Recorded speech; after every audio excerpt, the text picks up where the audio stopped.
Greetings and welcome back to the Corruption of Colton podcast, episode 29. Today we're going to be taking a look at a band that not a lot of people have heard of, at least from my experience, and that is Black and Blue.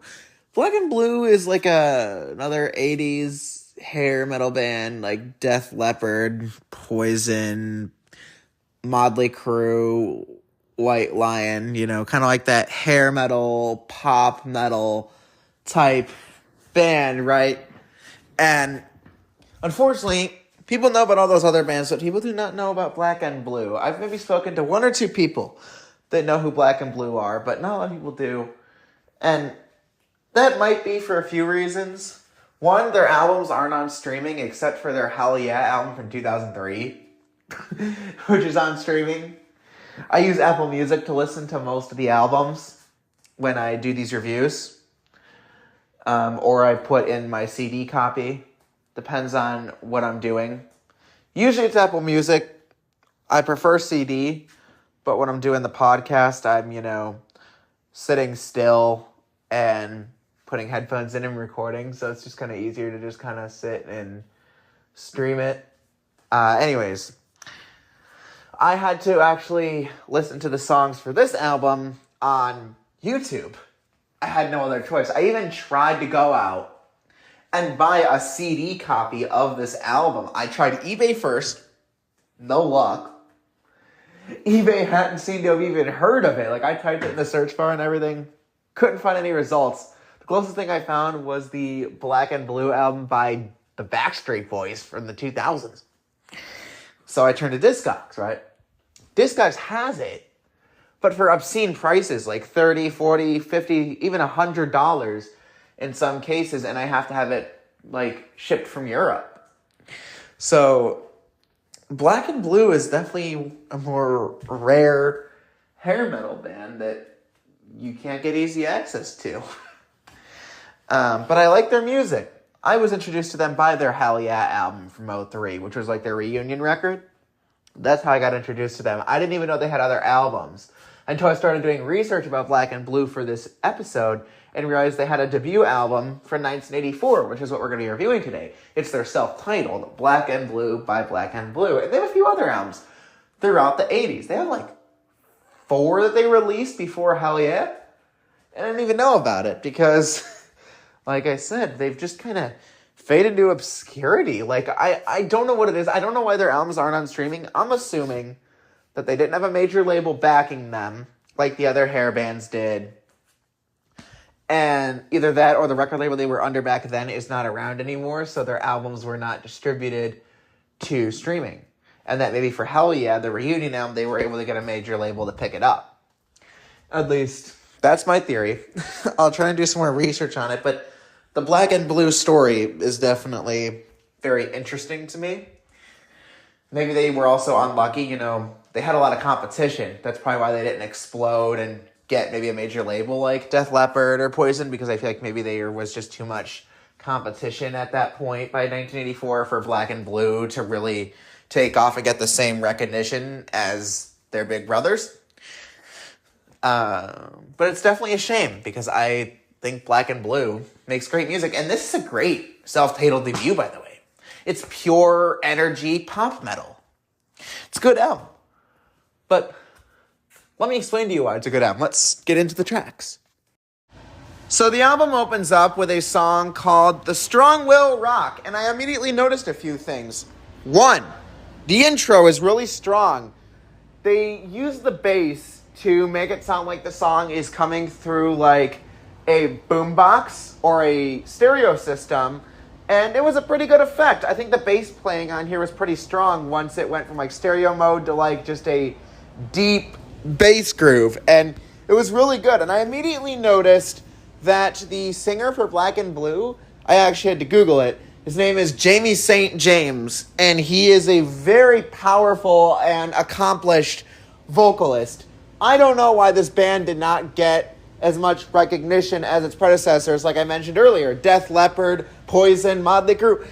How did these guys not explode? Jamie St. James, I think, might be a better vocalist than all these other guys. Vince Neil isn't as good as Jamie St. James. I definitely don't think so. Fight me on that in the comments. Go look up this album, listen to it, and tell me that Vince Neil is better than Jamie St. James. I don't think so. And Bret Michaels, okay, you could make the argument they're both pretty good. These two could go head to head. Bret Michaels of Poison is amazing. Jamie St. James kind of sounds like the singer from Def Leppard, but I think Jamie St. James, again, is better. The only person that I can think maybe has a leg up on Jamie St. James is maybe Bret Michaels or the singer for White Lion. But with those aside, I think Jamie St. James cannot be beat by these other guys. And I don't understand why they didn't explode. This is a strong, powerful, infectious song, and I like it. It has a very powerful melodic chorus, but still has that aggressive metal sound that we all love. Let's move on to the next track. I love this.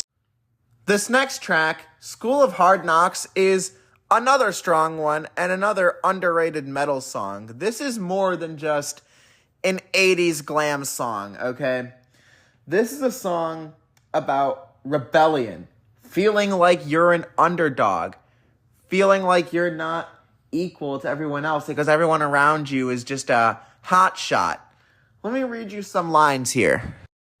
In the chorus, Jamie St. James sings, "From the school of hard knocks, gonna bring you down, your hot shot, you hot shots," presents a line of rebellion and strength, and I love it. It's a really good message to tell people to feel good about themselves and to not treat themselves like they're just an underdog and like they're not equal, right? That's a great line. In the bridge we hear, "We're all from the school of knocks. They try to put us down, but man, listen, they just don't know how to rock," invites the listener to join in the feeling of resilience. And I love this.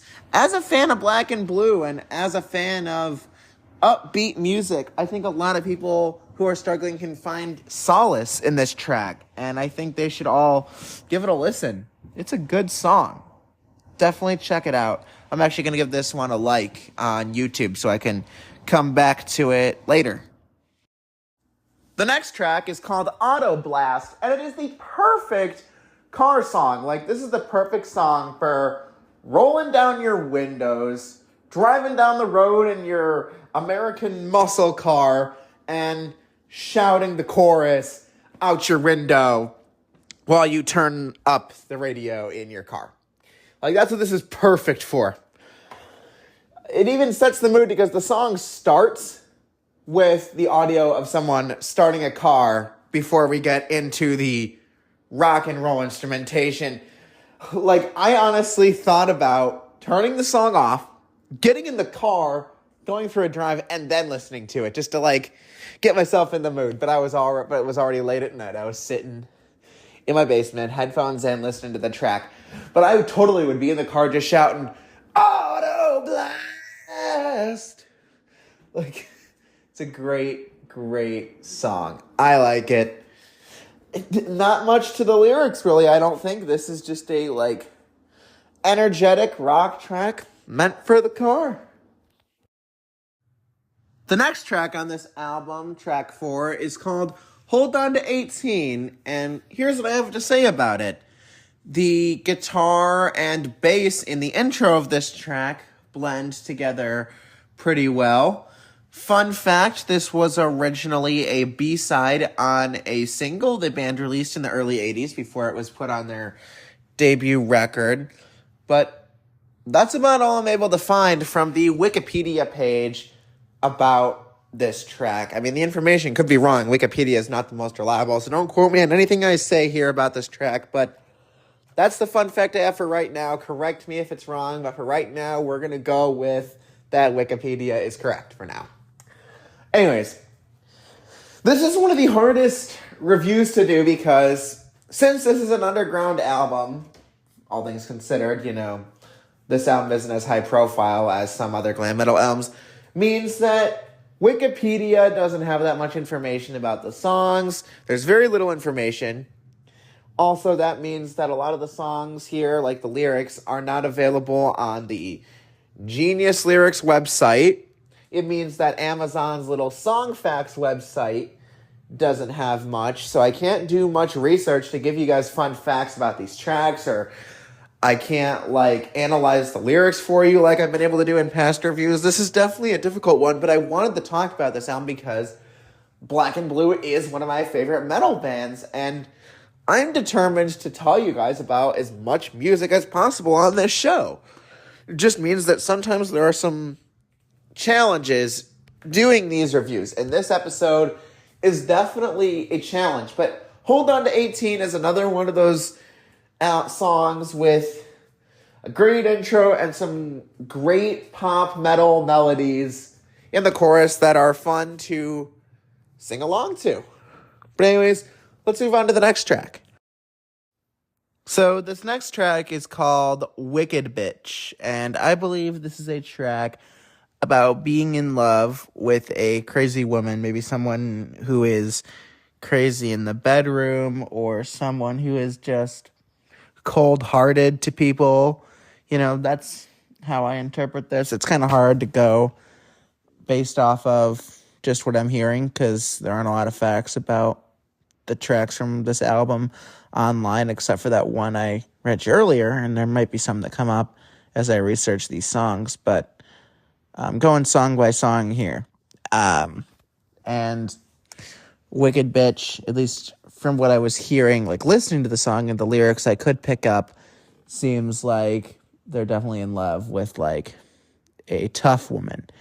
And I think it's a pretty fun track. I mean, my fiance is a little tough sometimes too, so I could say she's a wicked bitch sometimes. Not to me, but definitely to other people. The sixth track on this album is called Action, and it has a really fun chorus that I like to sing along to. I actually ended up playing this track a multitude of times while working on this episode because I just have had so much fun listening to it. The chorus is like, everybody wants a piece of the action. Everybody wants a piece of the action. And I just kept shouting that out loud. I'm not going to shout right now because my family is getting ready for bed and I'm just recording in my little basement studio here. But yes, I love singing along to the chorus. I was shouting to it earlier, and it's just another good, groovy metal song by Black and Blue. So this next track, Show Me the Night, it seems to be implied by the lyrics that this is a song about a wild night with a woman, and it's a pretty good song, but I do want to bring to your attention this lyric that opens the song. This is literally the opening lyric, and I read it because I Googled the lyrics. This is one of those songs where I was actually able to get something of substance from the internet, and the opening line, according to the internet, is take her heart and rip it out of her body. I read that and I was like, well, that's a way to get people to listen to your album. I mean, apparently this album did pretty well when it was first released, but for some reason, there's no longer any CD pressings available anywhere. People must have, I don't know, did people when glam metal was around love this shit? Damn. That was definitely a interesting opening line, but now I think about that line and I just laugh because I'd never seen that in a song ever, just seen a song, maybe a metal song, but I've also never seen it in that context. It's clearly supposed to be a romantic context. Usually I would see that in a death metal context where it's a song about fucking murder and massive massacres. But this wasn't a song about a fucking bloody massacre. It's a fucking woman song. Damn. And all now I can picture, it's very gruesome, is I can picture just someone going up to this tall like curvy blonde chick and just tearing her heart right out, just out her chest and stomping on it on carpet.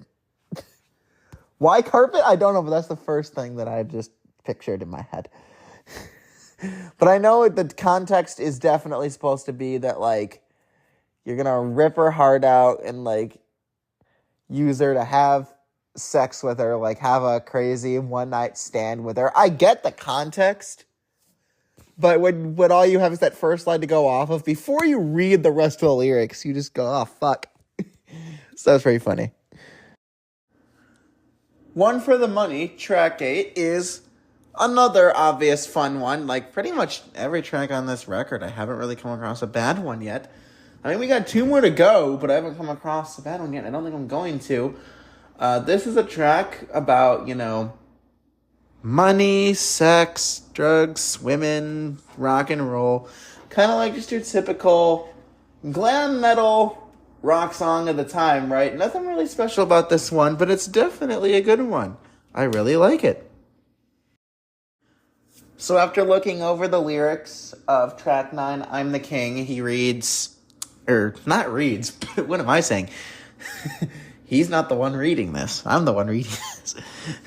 He writes in the lyrics, I'm going to take this city by force. I'm not going to give you a voice. I'm going to own this city. And then in the chorus, he sings, I'm the king of the concrete jungle. And I interpret this as being a song about being the king of rock and roll, the concrete jungle being the metaphor for rock and roll. And in the first verse, about wanting to take control of that city is he wants to, just completely rock out in that city, not have anybody tell him how loud to play or whatnot. I think it's definitely like a metaphor here. I like this track. This is another great track. We close this album off with a song called Chains Around Heaven, and it's the only actual serious song on this album, and I love it, and I love that they saved it for the end. Look, you get this whole album of all rock and roll themes. Sex, being a rebel, partying, women, drugs, just rock and rolling, right? And then you get this serious track about love on the end of the album. And the reason I think it's smart is because you get to hear all this rock and roll stuff, and then at the end, you get to unwind and listen to this little love track after all that. And I like it when artists do that. I think it really works in their favor, and that is the case here. This does not hurt the song or the album at all. It actually helps it. Let me read you some lyrics. I'm falling to pieces, can't even get close. You're looking through me just like if I was a ghost. Right? And her heart doesn't open up for anyone. If I could just find the key to the chains that surround her love. This is a track about wanting to get closer to someone and failing because this person puts up walls and mental barriers to keep them from getting close to them. Probably they're in love with a hurting, broken person. And I think that I have dated, telling you from my personal experience, plenty of people where I've had to tear down walls because unfortunately it's really sad. This song's ahead of its time. Because, people hid their emotions back in 84. These days, you will most likely date someone with a barrier because these days, rape is on the rise. Verbal and mental abuse in relationships is on the rise. Trauma in women is becoming, trauma pertaining to relationships is becoming more and more common in women now than it was ever, even 10, 15 years ago. I don't know why all these sexual crimes and assaults and abuse are on the rise, but they really are, and it's really sad. Kids today in like Generation Z and Generation Alpha have been getting raped more than any other generation of kids, at least from what I've seen. And Generation Z and Generation Alpha are more likely to date someone with mental barriers. Or you'll have two people in a relationship with mental barriers and inconsolableness, and it just becomes a toxic, unhealthy relationship. Because it's becoming common in men, too, this whole wall barrier thing. And it's very depressing to hear about and see in my own life. I had to tear down my fiance's wall for months. It's very hard to get close to somebody these days. That's why a lot of relationships just don't flourish, because they don't let them blossom because they're afraid, and it's sad. And I think this track is definitely ahead of its time, but I think it's a great song. I love it. Definitely give it a listen. In the end, this is a glam metal powerhouse of an album. I love it. My favorite song on here is School of Hard Knocks, but there are so many great songs on here, like the one I mentioned earlier, Chains Around Heaven, and many more, actually. There's The Strong Will Rock, Wicked Bitch, Action, Auto Blast. Pretty much every song on here, not pretty much, actually. Every song on here is perfect, amazing. This is a 10 out of 10, a 5 out of 5, however you want to say it. This is a flawless album on the show. I give this one a perfect score. I love it. Thank you for joining me today. This has been Corruption of Colton Podcast, episode 29. We are 3 for 3. This is the third week in a row that I've been able to put an episode out weekly. We did Asking Alexandria and Alter Bridge one week. Second week was Breaking Benjamin, and this week is Black and Blue. We're 3 for 3. And tune in next week, because next week I'm going to be showing/telling, depending on if you're watching the video or listening on a podcast platform, going to be going through my music equipment, what I use to listen to music. So my CD books, my stereo system, how I store my CDs. We're going to be going through all of that in the next episode 30. So definitely tune in next week on next Friday. Also, remember to follow the podcast, Corruption of Colton Podcast, on all platforms that you listen to your podcast, Spotify, Apple Podcasts, the YouTube channel, Nichols Network. That's NICHOLS Network. Yes, I've rebranded the YouTube channel. I've done this several times, I know, but we're finally sticking with this. I was going to make separate YouTube channels for the different podcasts, but I decided against it. So we got Nichols Network. That's one. Secondly, so yeah, the YouTube and the platform Spotify, Apple Podcasts. Remember to check out Colton TV, my other podcast. Blind and in Love, a podcast I do with my fiance. And the CD Chronicles, which I recently started, which is a podcast where I interview CD collectors. I might have some vinyl collectors on in the future as well. Definitely keep listening. And we will be back next week. Thank you.